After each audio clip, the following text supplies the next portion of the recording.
Hi everyone, my name's Michelle. I'm a My Lovely GB here on FlossTube, but also over on Instagram and Etsy as well. Welcome to the Sunday morning briefing. It is halfway through November, which means there's probably only 2 more normal episodes left before we get into Flossmas. So for those of you who haven't joined me before, Flossmas is one of my favourite times of the year, and I do a little video every single day from the 1st of December up until the 24th of December. And I open a couple of Stitchy advent calendars, a couple of normal advent calendars. I like advent calendars. Show past finishes through the year, things I'm working on, talk about plans. It's just a little sort of 10-minute vlog to join me every single day. I know a lot of people really like it. I love doing it. I get such lovely comments every year, so I'm really looking forward to that. Right, I've got quite a lot to share with you today. Various different bits and bobs, I think has to sum it up. Bits and bobs. So the first thing I'm going to show you is a fully finish. I finished stitching this earlier on this year, just after the summer. I did a lot of work on it over the summer whilst we were away on holiday, and I finally got around to framing it. So this is it was a unicorn chart for a long time. It's called the ES Spot Sampler by Of Female Worth, but you can now buy it as a PDF download from 1884 Stitchery. And I stitched it on a piece of Fox and Rabbit, and I'm going to have to put the name across the bottom because it's gone off my head at the moment as to which it was, but it's absolutely lovely fabric. I love it. It's got like it might even be cream and something. No, it's gone out of my head, but it's almost got that sort of very pale kind of cream colour, you know. It's got a little bit of mottling on it. So this was my finish, and I showed you my finish a little while ago, and I have sorted this erroneous flower out, so that is now correct. And I had left it without any initials in the middle, and that's where the ES goes, and I wasn't sure what I was going to do, and I decided to put my best mate's initials in there. There's no year on this, there's not a year on the original, so I just decided to put my best mate's initials on it. Now I'm really pleased with this frame. Let me see if I can move that and give you a bit of a close-up. So this frame I bought from TK Maxx, and it had just like a Halloween print in the middle of it, and it was white. And so I didn't want it to be just black, just plain black. So I don't know if you can see, but it's got some, there we go, some bits of, almost looks like a metallic rubbing on it, just so that it's not completely sort of flat, harsh black. And I don't know whether you can see, all the way along here, I've sort of added that sort of metallic rubbing to it, and up here. And it just helps just to sort of lift the frame just a little bit. And I found a fabulous new product for doing that, and it's not new to anyone but me probably, but I will show you what I've used to turn this frame from that sort of white, and it is a plastic frame, it's not a wooden frame, but then quite a lot of frames these days are. So yeah, you can kind of see it well in the corner, just picks up these highlights and just takes it off from being completely flat black. And so what I've used to do this frame is, this is my favourite paint from Amazon. I think I bought three cans of it in a box. So I've put this into my Amazon storefront, so you can find the link to that down below. So I love that. It's really easy to use. It dries. When it says quick drying, it's not wrong. I put this frame outside today because I like to do it outside in the cold. It wasn't raining obviously, but it was still cold, and it was dry in 20 minutes, and I gave it a good coating. So that is my favourite paint. And then I used this stuff called Rub and Buff. Now this came to my attention on various different like TikTok reels or Facebook reels, and it was mostly, forgive my generalisation, Americans who had bought dubious items from thrift shops and then proceeded to cover it in this rub and buff stuff to sort of change its colour. Not always for the better, I might add, but I thought, well, I'm going to give that a go. So this one is called Autumn Gold. So it's actually almost a copper, and it says it's a wax metallic finish. And this tube was about £8. I think I will be able to leave this tube in my will. You need, honestly, so little of it. It's unbelievable. I took the lid off and I had a plastic bag and I sort of literally dabbed it. I didn't even press any of it out. I dabbed it, put it on my cloth, rubbed it. Oh, the dog's howling. It means he's been left alone for 5 minutes at bedtime. I'll stop in a minute. Literally rubbed it on the plastic bag so that my cloth just had the barest minimum on it, and then I just sort of dusted it up like that, and I did that a few times just to build up the amount that I wanted, because I didn't want it like bright and shiny. I just wanted it to have almost like that sort of slightly worn look where it's almost just catching the light. So I'm really happy with that. Really happy with that. I can't wait to hang that upstairs. Right, stitching. I have been a monogamous stitcher this week. I know. I have been stitching on, did I bring the chart through? Maybe, but I'm sure you know. There we go, I did bring it through.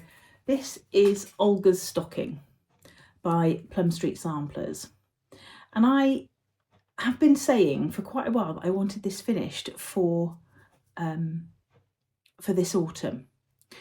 And then I'm not quite sure what happened, but after the last FlossTube, it suddenly dawned on me that if I wanted it finished, I had to stitch on it because I hadn't stitched on it, and I kept saying in my head, oh, I'd like that finished for this autumn, even if it's just a little bit before Christmas to hang it up.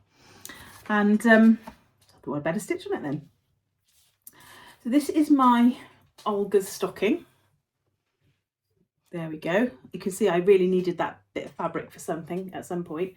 So I have pretty much finished the top, and then I've got a little bit left to do on that pumpkin.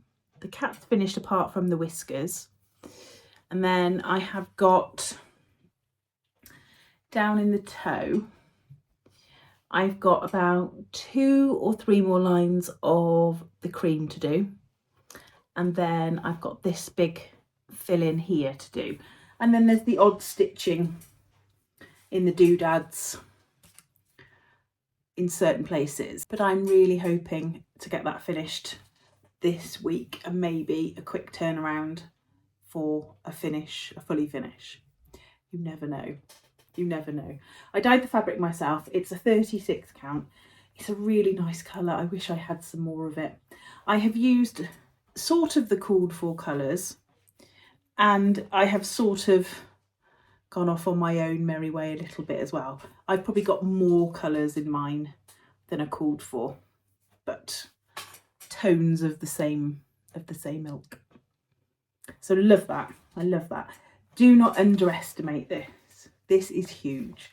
It really is. I first saw Debbie stitching it from Creatively Yours, and Debbie still makes FlossTubes, although not as regularly as she used to, and I loved it. And I thought, oh lovely, I'll get started on that.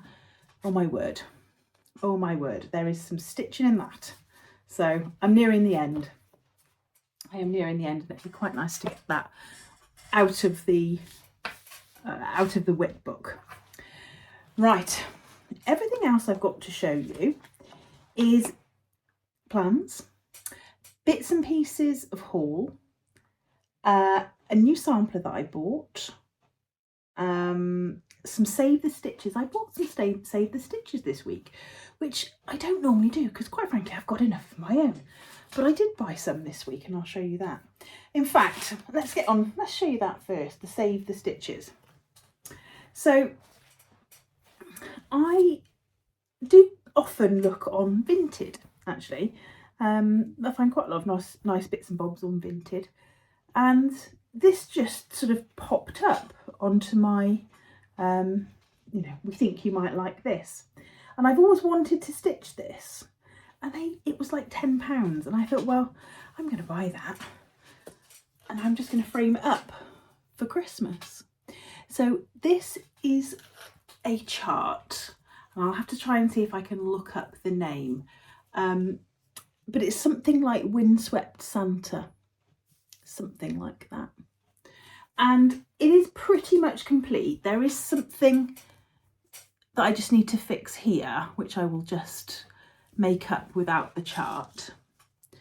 And then the rest of it is pretty much done. I can't see anything else that looks sort of odd enough for me to query it anyway.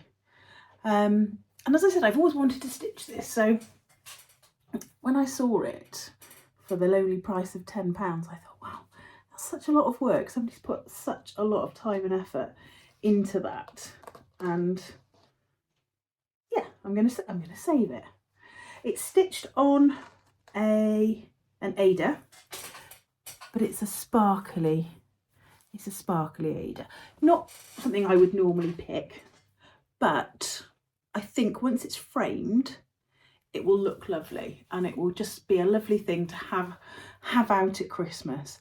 I did consider making it into a pillow, but pillows in our house don't tend to fare well. I don't mean pillows that I make, but you know, sofa pillows and things like that, sofa cushions, they end up usually sort of thrown on the floor and the dog tends to sit on them. So I think a frame for this one. So I was really pleased with that, really pleased with that.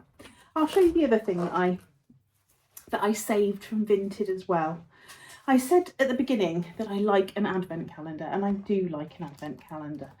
And a lady was selling this beautiful one that she'd made from one of those panels. You can buy panels to make stockings and advent calendars and things like that.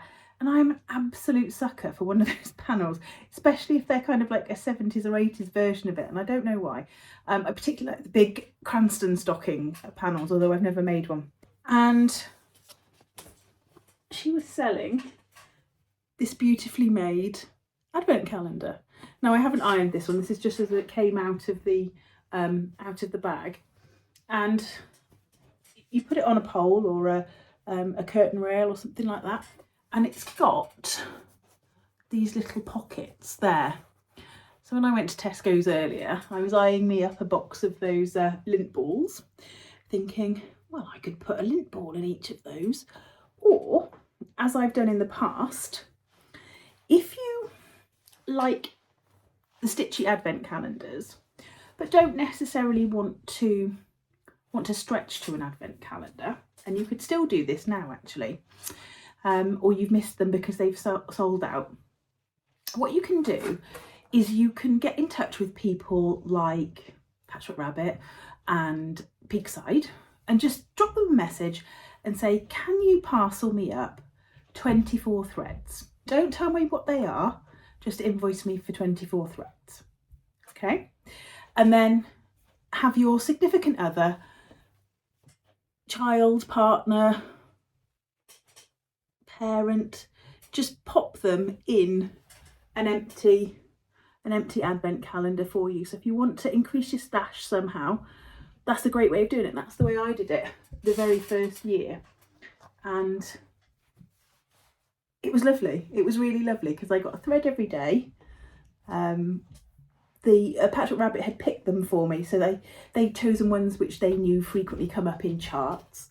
And so I had a thread every day and a jolly old time. So that's something that you could still do if you've missed out on a Stitchy advent calendar, or funds don't quite stretch to them because they can be quite pricey. Then just ask one of our local suppliers. Talking Dog Stitchery, I'm sure, will do the same. just to parcel you up 24 different threads and you can make your own. So yeah, I was really grateful for that one as well. Right, let's talk about some plans, and some plans which include the freebie. Now, I had been following this Facebook group called Witch's Garden Crafts, and they're doing a free Stitchalong, and it's called Winter Folklore. I'm going to put a picture up of the first part that they've stitched, and it's fabulous. It looks absolutely fabulous, and I'm sure you can get the drift that it's going to cover different winter sort of folklore stories, if you like, from different parts of the world. Now, I'm absolutely obsessed with this at the moment. I am listening to a great book whose name escapes me at the moment, but I'll put the name across and I'll put a picture up there. And it is all about that time between Halloween and Christmas, and just after Christmas, because it goes into sort of like Welsh New Year and Mary Lloyd and all those sorts of traditions as well. And it's all about these kind of slightly more dark winter stories, things like the Krampus and the idea of the Christmas night walk, where if you walk into a churchyard you'll be able to see the burials of the people who are going to die in the following year. It's so kind of atmospheric, and I'm listening to it in the car when I get a chance to and from work, and it's just so, I just really love this time between Halloween and Christmas, and the kind of crossover between Christmas and Halloween, and the dark nights and the stories and the folklore. So this is a stitch along which is just hitting the spot right now. So the first one is about the Yuki Onna. Now, I probably said that wrong. A Japanese winter monster who inhabits mountain passes and anywhere that snow is present. The Yuki Onna are ethereal beauties with long black hair, snow white skin and piercing dark eyes. However, their touch is as cold as a January wind, and they survive by preying on hapless travellers. The Yuki Onna feed off the life force of humans, sucking the life force from the mouth and leaving their victims frozen solid. Right up my street at this moment in time. So it comes with the whole blurb. That's what I've just read to you, that first part there. And I think from memory it's a 6-part series. Chartered in DMC, and I have picked out this piece of fabric. I think I'm going to use this piece of fabric. I just need to see how the white shows up on it. It is greener than perhaps it's showing. Let's see if I can put it next to something that's green, and hopefully we'll be able to see it. There we go. So I've stitched white on this before, because I've stitched something Christmassy on this before and it's been fine. So I'm hoping that this will be good. It's a 32 count piece of fabric that I dyed myself quite some time ago. So I'm hoping to do it on that. So that is a freebie on their Facebook group. So I will put the information up for that one. And it's, I believe it's it comes out every week for 6 weeks. So not a huge amount to stitch, but I love that. I love that. So looking forward to starting that, because that, as I said, is hitting my spot absolutely at this moment in time. Right, I have got a giveaway, and this is the giveaway. Now, this is one of my most favourite samplers that I've seen reproduced recently, and this is by the lovely Chloe, girl with the Gavel stitches. This is Harriet Ann Kidd. And I was just reading the blurb about Harriet, and she was from Suffolk.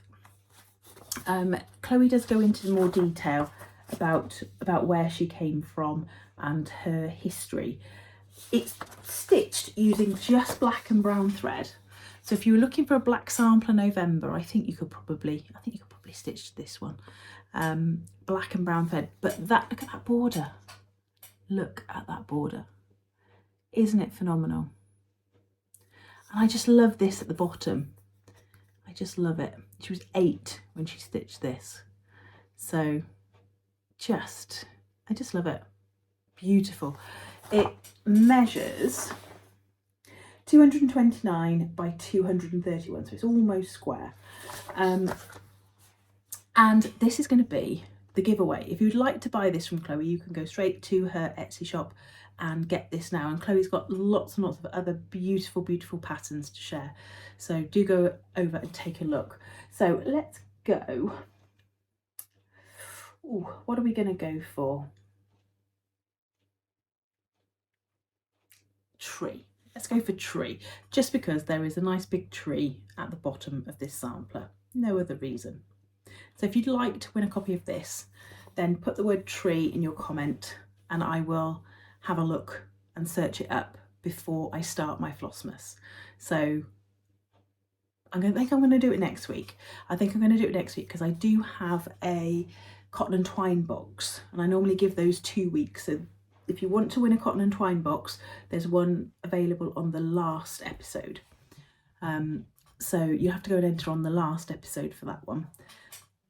Enter tree on this episode for this one, and then I'll draw them both next week.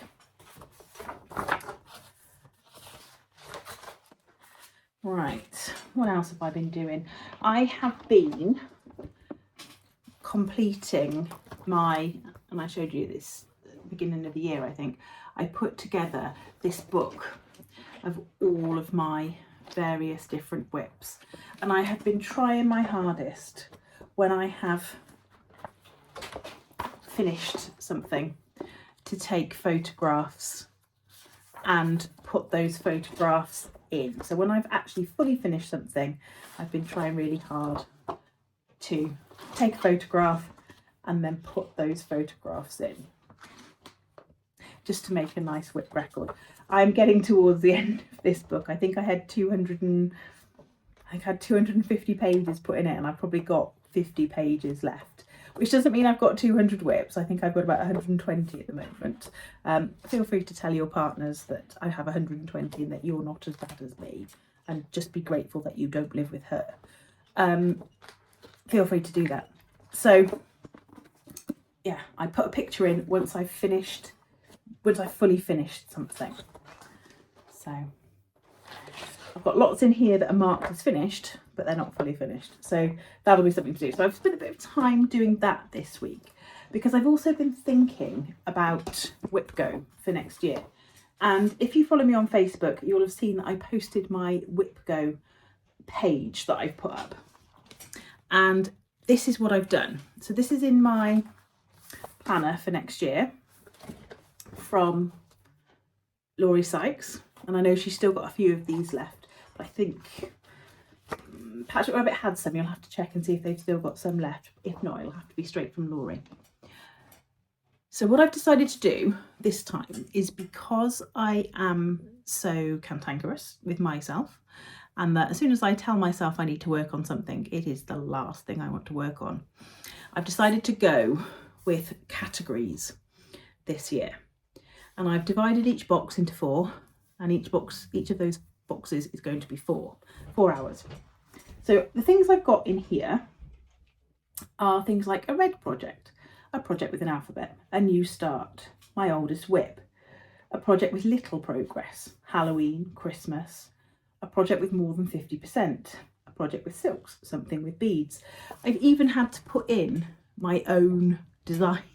I've got my own design stuff in there, because yes, I have still got stuff of my own designs that I haven't finished. That is how bad I can be. So I'm going to try it like that. This comes from the talk that we were having sort of last week about plans for next year, and also about various different months and the sorts of things that people like to stitch in those months. I think I'm also going to try and do a monthly across stick. Just literally with the first letter of each of the letters of the month, and try and have a project that begins with a J, an A, and you get the mess. You get the idea. Either the project name or the designer. Just to see. It might all fall about in its ears by January the 3rd, but we'll never know. We'll try. Right. Just move that out the way. I'm going to show you my new sampler. And when I say my new sampler, I mean one of my new samplers. I've bought about 4 recently, which is a little excessive, but they've all been so beautiful, and they've just popped up at just the right time, and I've been lucky enough to get them. So I'm going to show you my one of my new ones, and it came in this frame, which you can see I've already got it apart. It came in this frame, slightly battered, but I don't dislike a battered frame actually. The slips are ruined, but I might even just take the slips out, and I could potentially reuse the frame because I do like them in slightly less than perfect condition. But that's not what's important. What's important is the stitching. Now this frame had no glass in it. Let me just get the backboard. This frame had no glass in it at all. And so I think the colours of the sampler have suffered a little bit from having no glass in. But there are still some colours on the back. And when I get around to reproducing her, I am going to reimagine some of the colours because I think she deserves it. This is Anne Wiggins, Her Work 1827. So as you can see, they've all faded, not to grey, but kind of a browny green. But I want you to imagine what this would have looked like when she stitched it. Now I don't know anything about Anne Wiggins, and I'm debating in my head as to where she comes from. I can see potentially so many different influences. I'm not 100% yet, and I might not ever be. So we've got a honeysuckle border, and then we've got these flowers. Now these flowers remind me of flowers on Scottish samplers, on Norfolk samplers. They all sorts of different places they remind me of. Slightly geometric, and they've got almost like a concentric ring shape at the bottom.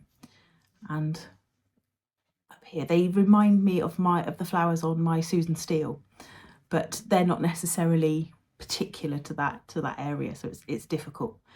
And then we've got these beautiful flowers here. It's very symmetrical, some little harebells, more of those lovely geometric flowers at the top, some work up here with a little bit of satin stitch, and then you've got these 2 amazing swans or geese, which I know I've seen somewhere before and I can't place them. So sampler people, if we can just apply the hive mind for a second, have you seen these guys before? I know I've seen them and I can't think where. A couple of little squirrels, a couple of little lions. There's bits and pieces on here that maybe remind me a little bit of Yorkshire samplers. It's all a little bit of a mix at the moment. I need to think more carefully. I was hoping when I took her out the frame that she would have some glorious colours on the back. Unfortunately, I can see other colours, but they're not necessarily bright colours. And I think partly from not being in glass for too long, I think she's been somewhere pretty dirty. This was sort of mostly torn. I haven't just torn this off, it was mostly torn anyway. But you can see little bits of pink and red and little bits of blue. I think there's a lot of yellow in here anyway, but some of that white would have been white. Pink quite often changes to sort of like these colours as well, paler pinks. And so I think what I'm going to have to do when I chart her is just reimagine those colours a little bit. So yeah, what do you think? What do you think of the composition? I think it's stunning. I really do. So she'll be a fun one. She'll be a fun one when I find 5 minutes.